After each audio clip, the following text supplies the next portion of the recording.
Chris Pratt's latest sci-fi action blockbuster, The Tomorrow War, is taking us all the way back to the 90s and beyond, with it being a blend of classic sci-fi flicks. This means there are a number of secret references and Easter eggs to a number of other movies hidden within.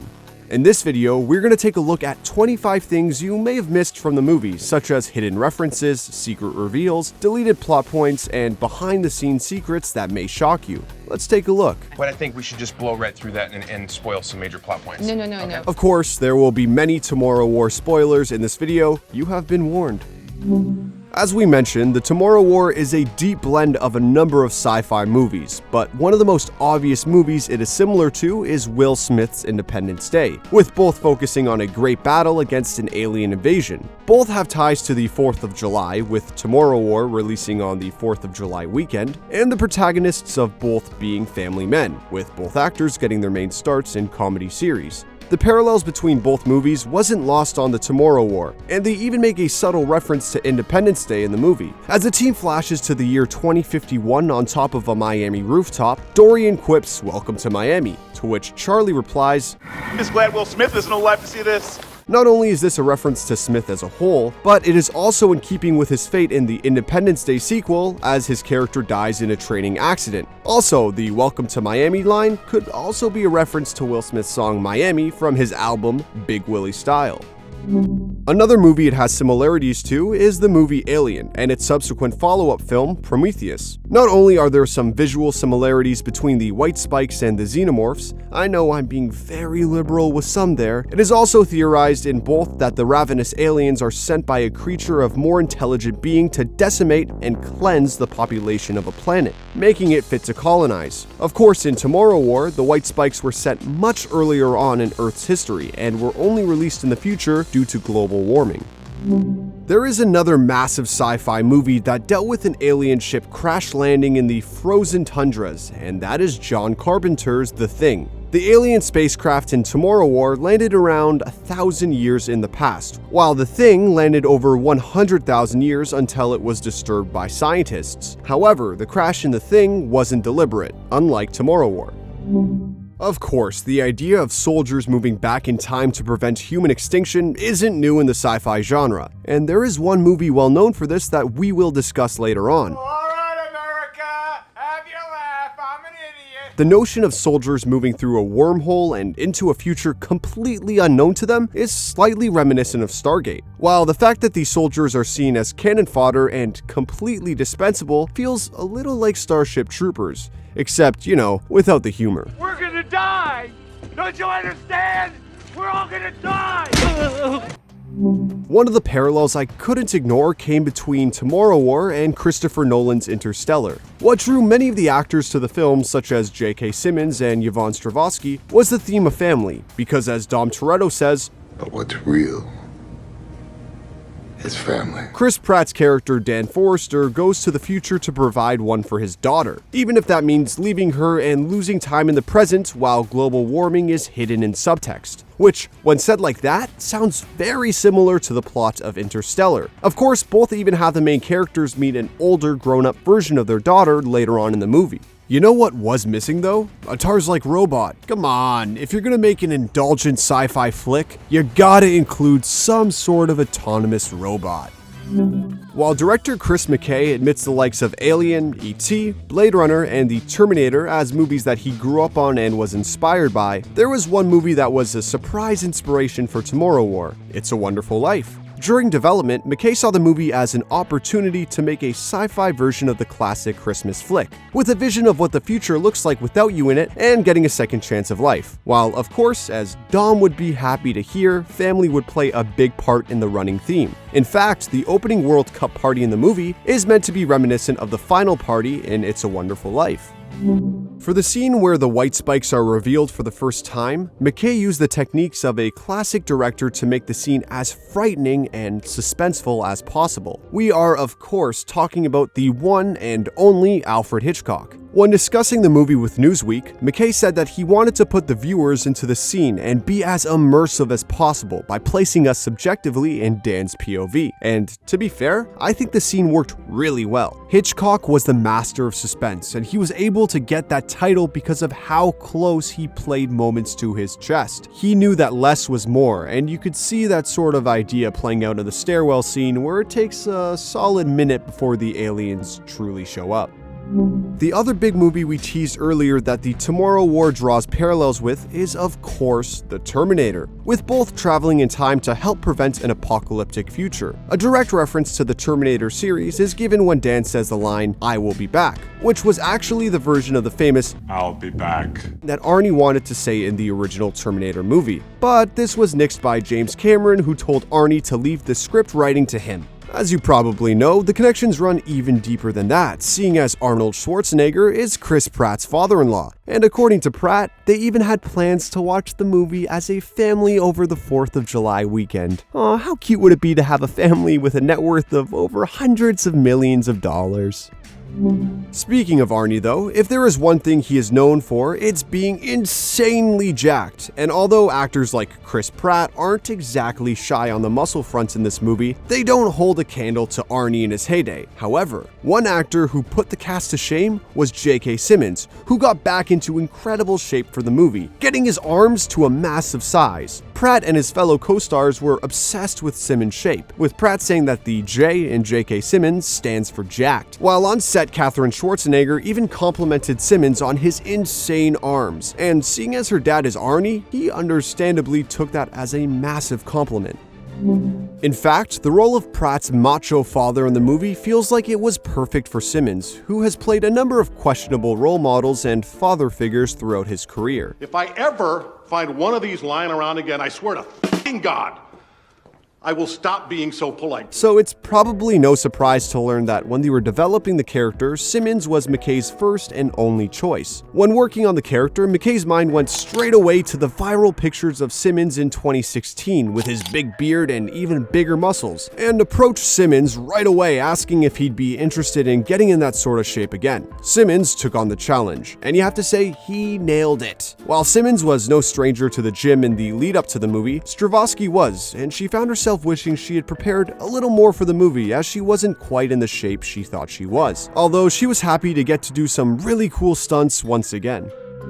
That being said, by no means did Stravosky skimp out when preparing for the role. In fact, alongside her co-stars, Stravosky underwent military training so they all knew how to handle weapons and guns. As you know, there's a fair amount of them in the movie. While the boot camp was unlikely as extensive as Keanu Reeves's for John Wick, it's safe to say it did the trick. As we mentioned though, there were so many guns and weapons throughout the movie that it caused some issues on set. Not only did the excessive firing hurt the actors' ears, according to Jasmine Matthews, there was so much ammunition and casings left on the floor that at the end of the day, they had to be careful not to slip and fall, and there were many in the cast that were worried about picking up an injury and not being able to continue shooting. While a majority of the movie was filmed in the States, for the scene set in Russia, the production moved to the snowy shores of Iceland. In fact, the location in question was the largest glacier in Europe and had never been filmed on before, making it a completely unique experience. However, according to Chris Pratt, as they moved the production to the glacier, a few weeks before filming, a couple of bodies were found in a nearby fissure, and they had seemingly been preserved since the 1940s. Now, if that isn't an ominous sign, I don't know what is. While a majority of the movie is set in Miami, the actual filming took place in Georgia, where many MCU movies have found their home, predominantly the city of Atlanta, which served as a stand-in for downtown Miami. In fact, the sequence that takes place at Miami Beach didn't involve Miami Beach at all, and the sequence was actually filmed over at a beach on Jekyll Island. One structure that was real was the oil rig scene, although instead of an oil rig, it was actually a power plant made to look like a rig. However, the heights and drops were real, and although Stravosky said she doesn't usually have a problem with heights, she found herself feeling dizzy on a number of occasions. One scene that jumps to mind for her was the moment that she had to run across a steel beam, and seeing as the plant was made out of a metal grate, she could see the floor below and quickly became anxious that she couldn't complete the scene. But thankfully for her, the crew, and us, she did it, and it looked awesome. Stravosky wasn't the only one to deal with the fear of heights. Jasmine Matthews had to be suspended in the air for her opening monologue, while Keith Powers in the 50 cal tower scene was actually sitting at least 100 feet up the ground. One of the best aspects of Tomorrow War is of course the monstrous white spikes. To get a scene up close and personal with the aliens was no easy feat. According to Stravosky, typically a scene involving a close-up with a white spike involved 3 different takes of the same shot. The first shot would be filmed with nothing there and would count on the actors pretending and imagining where the creature is. The second would be a take with a man dressed in a gray unitard to act as an eyeline placement for the actors and to be a physical presence to engage with. And finally, the third take would involve a top half prosthetic of the alien which would be puppeteered by people behind. As you probably guessed, a lot of thought and effort went into the design and creation of the white spike. The idea was to make them the ultimate killing machine, to be scary and creepy and gross, making it look like they had a mushroom growing off of it. The production even built a full-sized animatronic model of the creature that could actually move and brought it on set as a stand-in on a number of occasions. But my favorite story from behind the scenes involving a white spike stand-in has to be Chris Pratt wrestling with a football. When I say football, I unfortunately don't mean an actual football, but a piece of tentacle which they labeled as a football. Pratt would use the tentacle for hand spacing and to wrestle with. However, Pratt was apparently so good at imagining where the aliens were, more often than not, there was actually nothing with him in a scene, and he's just pantomiming. Before they settled on the title of The Tomorrow War, the movie actually had a very different title, Ghost Draft. However, they encountered some problems with this title during production and sought to find an alternate name. Titles that were contemplated include Generation Alien, World War A, Generation Gone, Saving Private Alien, WWA 2, Horizon White Spike, Hero, movie brought to you by Verizon, Jurassic Draft, Generation Draft, Miller Genuine Draft, City Slickers, Alien Dawn, Rapture Dawn, Apocalypse Dawn, Hero Dawn, Destiny War, Saving Tomorrow, and of course, The Tomorrow War. Although I'm pretty sure a number of those titles are a joke. You know, just a few. Yeah. I personally like Jurassic Draft, though, myself. Of course, Dan manages to change the future and sets out to not make the same mistakes the second time around. But, as you know, Dan was set to die in the year 2030, and in case you missed it, according to his record, Dan was born on November 11th, 1982, and died on October 13th, 2030, which would make him 48 when he died. Coincidentally, the year the white spikes emerge is 2048, although admittedly, I think I'm looking a little too much into that there. Like the title, another change from the original development was the fact that the original script had all of the soldiers from the past poisoned. The idea was, seeing as they were completely dispensable, by poisoning the soldiers, if or when they were consumed by the white spikes, they would ingest the toxins and die because of it. What, we some kind of suicide squad? Of course, though, this was later changed during development.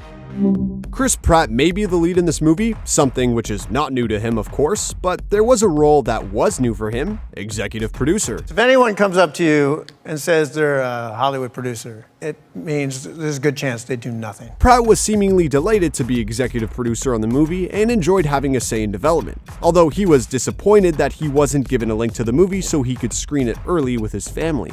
While the executive producer position might have been a first for Chris Pratt, one thing that wasn't was working with director Chris McKay. McKay, who was the director for the Lego Batman and the upcoming sequel, was also assistant director and editor for the first Lego movie, which of course starred Pratt.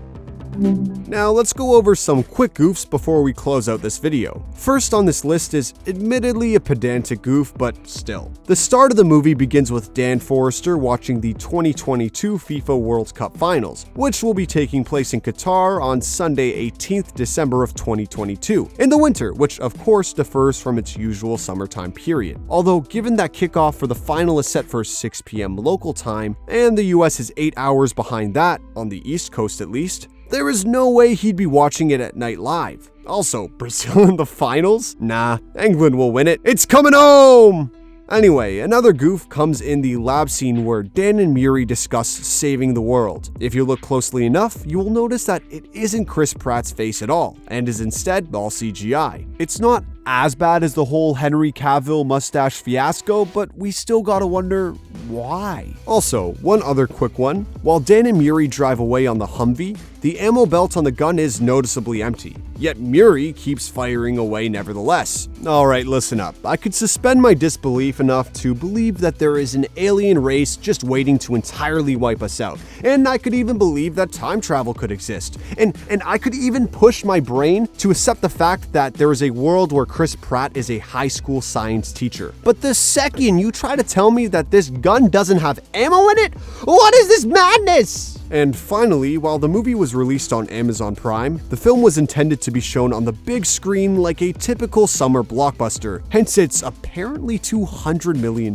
budget. But of course, because of that little old pandemic thing, it ended up finding its home on the streaming service. Get